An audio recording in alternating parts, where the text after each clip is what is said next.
Greetings and welcome to this video on JavaScript interview questions and answers. My name is Michelle AI, and our focus today is on JavaScript code structure, a topic frequently discussed in front-end interviews. As we explore this subject, you will not only deepen your understanding of JavaScript, but also refine your skills for your next JavaScript interview. During the video, we'll pose a question for you to answer, followed by the correct response. We will give you 15 seconds to answer each question. Optionally, you can pause the video if you need more time. Although we will be focusing on interview responses, it's important to be familiar with the technical aspect of each topic. You can find detailed technical responses under the code structure category on our website at hellojavascript.info. So, let's get started with the first question. Can you define what a statement is in JavaScript?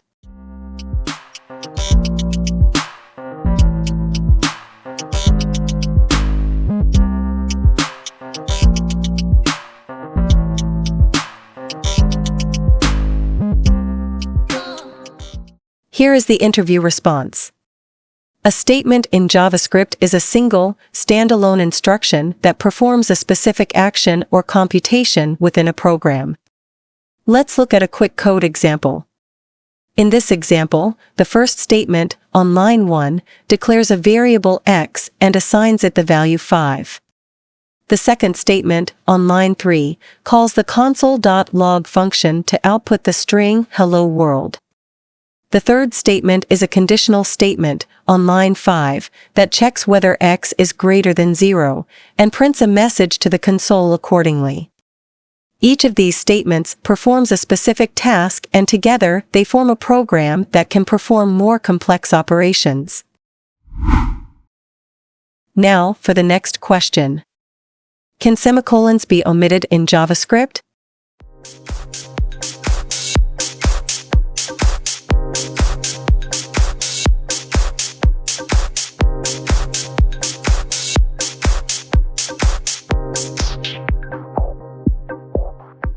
The interview response is: semicolons can be omitted in JavaScript, but it is generally recommended to include them for better code readability and to avoid unexpected behaviors. Here's an example of how automatic semicolon insertion can lead to unexpected behavior. In this code example, there is a return statement on line 2 and an object literal statement that starts on line 3 with the message hello world. However, they are on separate lines, without a semicolon between them. This causes JavaScript to automatically add a semicolon after the return statement, which causes the function to return an unexpected value of undefined instead of the expected object. To avoid this issue, we can add a semicolon between the two statements to explicitly separate them.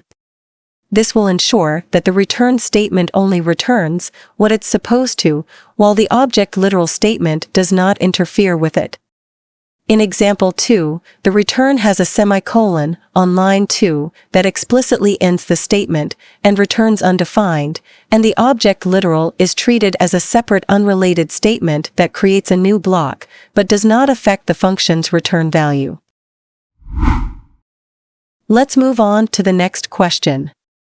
Does JavaScript always interpret line breaks as the end of a statement?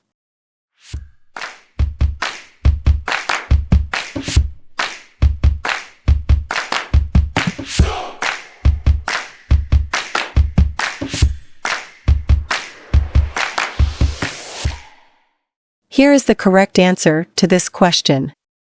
No, JavaScript does not always interpret line breaks as the end of a statement. This is because JavaScript uses a semicolon to indicate the end of a statement, and a line break is not always equivalent to a semicolon. Let's look at a quick code example. This code demonstrates how missing semicolons can lead to errors in JavaScript. The first line of code adds 3, 1, and 2 together, and displays the result in an alert dialog box.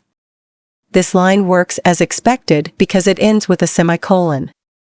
The second part of the code, on line 5, attempts to call the forEach method on an array using parentheses for grouping, but without a semicolon at the end of the previous line. The JavaScript interpreter will treat the second line, on line 6, as an extension of the first line, resulting in a syntax error. To fix this error, a semicolon is added after the first alert call. With the semicolon in place, the second line is interpreted as a separate line of code, allowing the forEach method to be called on the array successfully. Here's the next question. How are single-line comments created in JavaScript?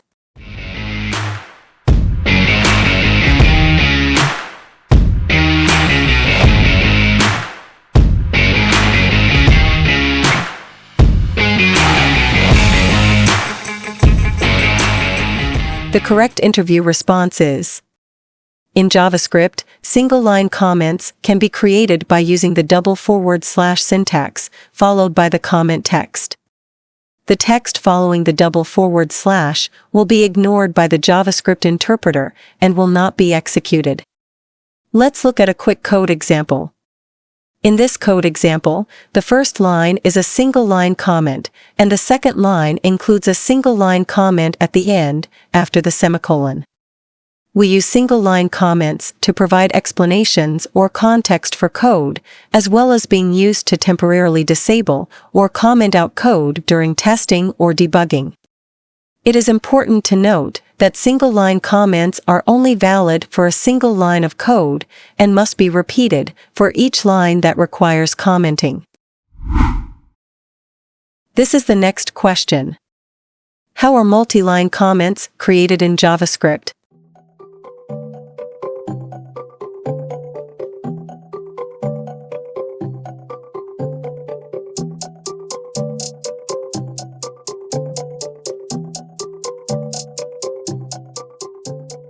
The correct answer is: multi-line comments in JavaScript are created using the /* and */ symbols to indicate the start and end of the comment block. Let's look at a quick code example. In this example, on line 1, the /* symbol starts the multi-line comment, and the */ symbol, on line 5, ends it. The JavaScript interpreter will ignore anything between these symbols. This is useful for adding descriptive text to your code or commenting out large blocks of code that you want to temporarily disable without having to add a double / to the beginning of each line. Now, for the final question. Are nested comments supported in JavaScript?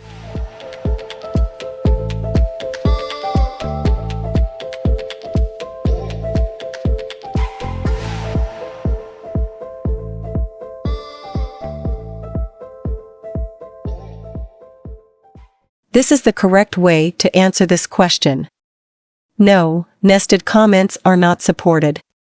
It results in a syntax error.